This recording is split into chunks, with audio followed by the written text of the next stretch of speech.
Well, hi there. Let's see here. Let's hide stickies. Hide stickies today.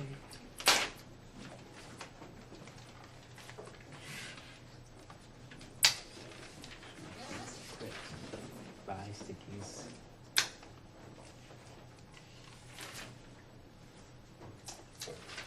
All right.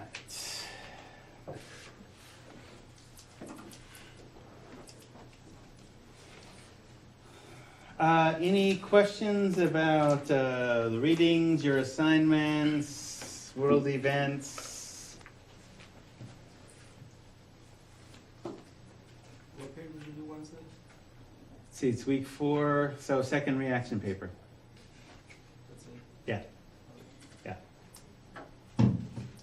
But I do have a comment. Yes? So I've been trying to email you. I don't know if like anybody else is having the same problem, but I haven't like gotten any responses in like this week. If you email the paper, I have read it and printed it out, and I'm still learning how to do gradebook. Because I have to program a grade book, because basically before this Moodle upgrade, I was basically using Excel off book, and so I was reminded by my tech crew, it's not fair to your students. They want to know how they're doing. Okay, so this is how you're doing, and I will actually comment on the next slide about this. So here's the commentary. One of the netters in Kemet, Ta, P-T-A-H, he conceives of the universe in his mind and he speaks it into being. Right? So the word is important.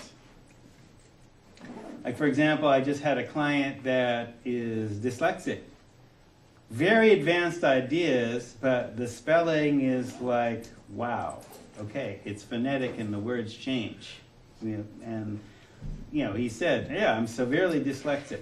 Kind of like Tom Cruise or whatever, right? I mean, so it can be thought through. You can, learn scripts and all that, do spell correct spelling and all that. But the challenge, and I'm going to start out with African proverbs. Be skilled in speech so that you will succeed. The tongue of a person is a sword, and effective speech is stronger than all fighting. Franz Fanon, mastery of language affords remarkable power. And from Maya Angelou, when you know better, you do better. As you continue to grow, you develop courage, the most important of the virtues, because without courage, you can't practice any of the other virtues consistently. So, some of you, and I will write this on the papers that I saw. I had a debate with one of my colleagues, and I said, wow, the stuff that I'm seeing, am I supposed to spend half an hour over each paper going through the spell check, spelling errors, like they're supposed to know this? And he goes, look, you know what the deal is. You've been here. Okay? They weren't raised like we were, right? Because, we're old farts, right? So we remember when there weren't computers. We remember typewriters. We remember people going to paper dictionaries, not having the dictionary on their phone or whatever, right? So here's the challenge.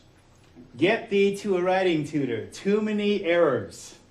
Very few papers were error-free. For example, things like homonyms, things like, and spell check spelling errors, like, you know, when I'm saying ouch, like which for which. They're different. Intel, like they were saying, it entails, well, no, it's not intel, it's entails. Different words, right? So they're spelled correctly when they're spelled correctly, but it's the wrong word. Which means if I don't teach you to correct this now, you're going to get screwed later. So one of the things, because writing is thinking, and people will often write in their accent and think that's correct. And that's okay if you do it in vernacular. I mean, I do a whole thing on Ebonics as an example, not to stereotype anybody, but Ebonics is not bad English any more than Scottish is bad English. Ebonic accented English is English with an African sensibility. And I'll show you how that works probably a little later. Maybe not today, because I'm going to step into some dangerous territory today. This is the kind of stuff that gets me death threats, or has gotten me death threats. Wish I was making that up. Wish I were paranoid. This is actually a river. So the readings for this week in Asante, page 80 to 88, basically talks about the influence of rivers. This is a river in Africa, not the Nile. It's in Ghana. It's a rainforest. I should have, I guess, showed you the waterfall that generates this, but I've known rivers, ancient dusky rivers. The Negro speaks of rivers. This is Langston Hughes. I've known rivers. I've known rivers ancient as the world and older than the flow of human blood and human veins. My soul has grown deep like the rivers. I bathed in the Euphrates when the dawns were young. I built my hut near the Congo and it lulled me to sleep. I looked upon the Nile and raised the pyramids above it. I heard the singing of the Mississippi when Abe Lincoln went down to New Orleans, and I've seen its muddy bosom turn all golden in the sunset. I've known rivers, ancient dusky rivers. My soul grows deep like the rivers. I was actually there's a piece of music, actually several pieces of jazz that actually use this poem that you can find in iTunes. Gary Bartz, Courtney Pine, and Sonia Sanchez actually did a whole poem basically on Langston, the 100th anniversary of Langston's birth. I may give you a playlist if you wish of music. This is actually a river. So Asante talked about standing on a shore of a river where he couldn't see the other side of it. It was so vast. This is in Ghana. This is the Volta River. A guy going by. We were sitting at breakfast, and he's paddling his canoe from one end of what looks like a lake, but it's actually a river that actually is moving. The Volta River. So, kangaroo. I'm jumping around here, I know. Just like Alkebulan, Australia has or had many languages. Early in colonization, some Aboriginals were asked what the name of that creature that jumped was. They conferred and said kangaroo. So that's what the settlers started calling that critter. When they finally got around to doing a language study, kangaroo in that person's language meant, what did he say? Now, I've talked to white Australians and say, oh, well, that's just a story you Yanks tell to make us look funny. But I'm going, look, whatever. I learned this from a white Australian, so not that it must be true, but it basically talks about kind of a meme about language changing. And that if you're not a native speaker, you might not necessarily get the entire meaning because there's usually a story behind it. What did he say? Might be apocryphal. That's a word. So apocryphal means, oh, it's probably not true. Sounds true, but might not be. So Asante in their reading said Niger, that's the French pronunciation, Niger, more Germanic English, maybe Latin for black. So why Latin? Because of the Romans, right? We're using the Latin alphabet. So there's concepts in Latin that may not translate into African languages. Or if you hear the African word, you might not think that that's what it is. But in the indigenous Tuareg language, Geringerum means river of rivers, meaning it's big. This is the mother of all rivers, right? River of rivers. So in Niger, from Geringerum. Okay, so if you were a European and you weren't, understanding Tuareg pretty well, but what is this river?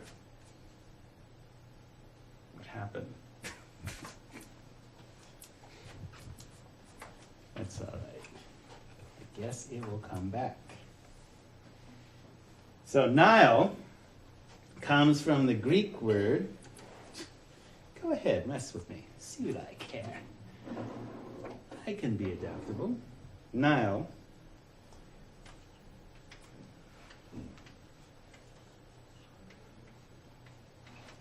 comes from the Greek Nelios, meaning river valley.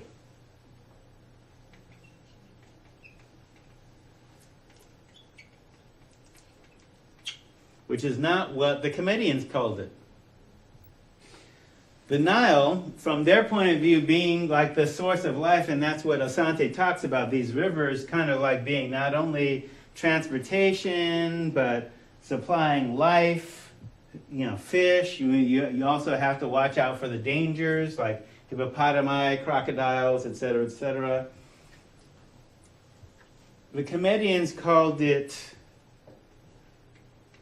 Iteru, or specifically Hapi, which was the Neter, that is the deity associated with the river.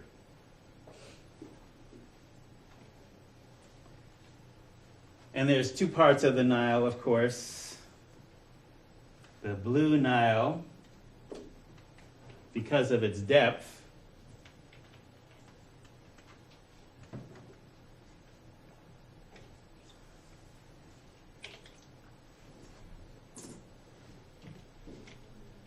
and the White Nile, because of the cataracts, that is the waterfalls.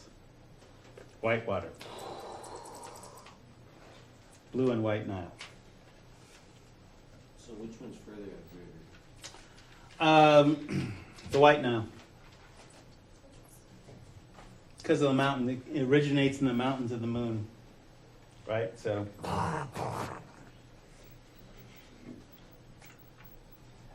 what I refer to as the Abrahamic religions came out of this whole context of these rivers, as well as, except that the Abrahamic religions are looking at different rivers, like, for example, River Jordan. So this whole thing, and understand that when we're talking about what Africa is, you can't use our common British, essentially the reference to the entire region as being the Middle East comes from the British colonial point of view. That was their point of view. Okay, because the East, like the Far East, well, that's in relation to what? That's in relation to Europe. You think the Chinese call themselves the Far East? Like, wait, who had civilization first? Why are we reckoning from where you came from? Far East, China, Near East, near to what? Europe? Middle East? Right? So, no, it's Africa. Because, Asante in your book basically said, look, the conquest happened the entire Arabian Peninsula. And the reason I talk about the Abrahamic religions, which are what? I'm checking for comprehension, right? I already told you the Abrahamic religions. Who reveres the patriarch Abraham? Yeah. The Christians, the Jews, and the Muslims. Okay, right. Okay, the Abrahamic religions basically talk about some of the same rivers, including the Nile, the River Jordan, etc.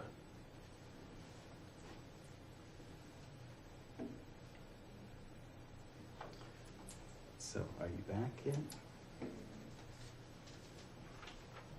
No. Okay. You're going to come back soon, right? So I have a quote from Fanon here, called, well, Frantz Fanon was an French, Afro-European, that is a French psychiatrist. Talked about, he was like a radical French psychiatrist. Colonization is not satisfied merely with holding a people in its grip and emptying the native's brain of all form and content. By a kind of perverted logic, it turns to the past of the oppressed people and distorts, disfigures, and destroys it.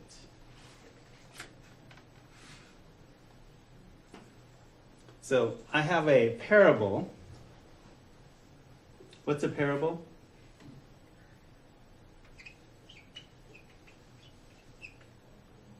Story that can be used to describe real life. Okay, all right. Parable of the swimming pool.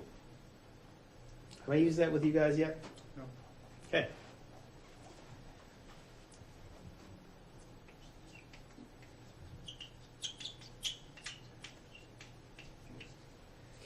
All right. So you're familiar with swimming pools, right? What color is the water?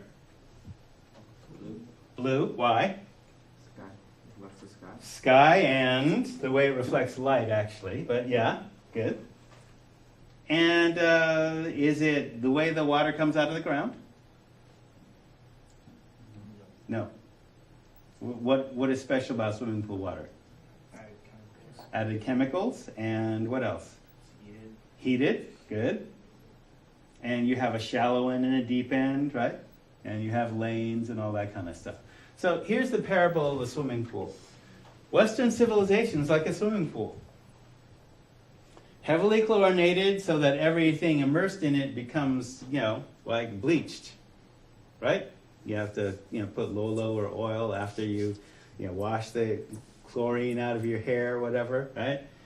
You can become skilled at swimming laps, right? What is the Olympics? Michael Phelps and who's the dude that beat him and all that kind of stuff? Okay. Swimming laps, different strokes, breaststrokes, butterfly, freestyle, etc., etc. Doing laps. Can become skilled at swimming laps or wading in the shallows or doing water aerobics. You can shampoo the chlorine out of your hair once you're out of the pool, but it kind of affects you. So the pool of Western civilization is not like the Ethiopian Ocean. Now, the Ethiopian Ocean is what old European maps referred to as the Atlantic. Yeah, can show you maps where it's identified as the Ethiopian Ocean. Where do we know that Ethiopia is? Boom, Africa. Why would they call it the Ethiopian Ocean? Okay, Atlantic.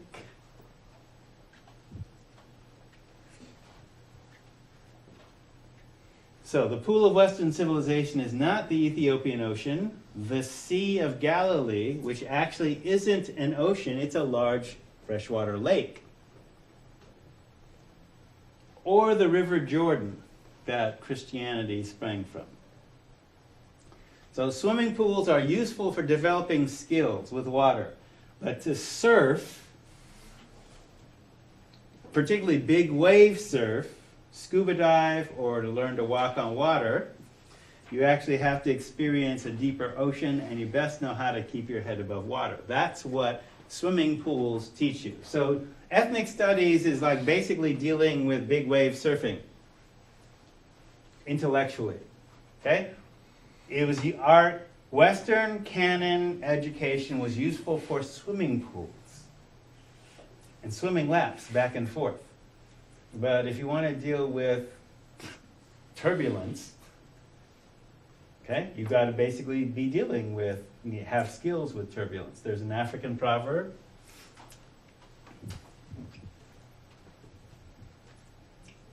Smooth seas do not make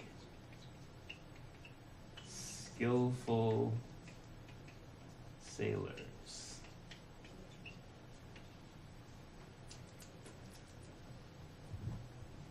Okay, you got to deal with storms, got to deal with currents. Don't have those in a swimming pool. Everybody's doing the same thing intellectually. You think they're operating from the same ground. But what if there's currents? What if there's hidden snags? What if there's sharks? What if there's all those things that are not present in the swimming pool? So swimming pools are useful for doing particular skills. So the reason I kind of led off with talking about, look, check your writing. Okay? I'm not going to downgrade you for what is in your paper. I have some argument with my colleagues about whether I should do that. I don't do that. But, they say, well, you're giving them false expectations because you may pass on it, and if you don't comment on it, then they're going to think that's right, and then they're going to run into somebody that does downgrade for using a correctly spelled word that's the wrong word. All right? So I'm just giving you a heads up. If you get the physical paper back and I say, get thee to a writing tutor, look, it's free. This is the place that you're going to develop the skill.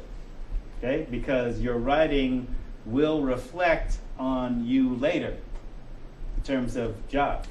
If you can't write well, which means you got to know the correct way of spelling without spell check. Because spell check may trip you up because the way the program is worded. It'll pass on correctly spelled word, but if it's the wrong word, that doesn't help you. You feel me on that? Okay, just checking. You back yet? Okay. I must speak to my tech crew about this.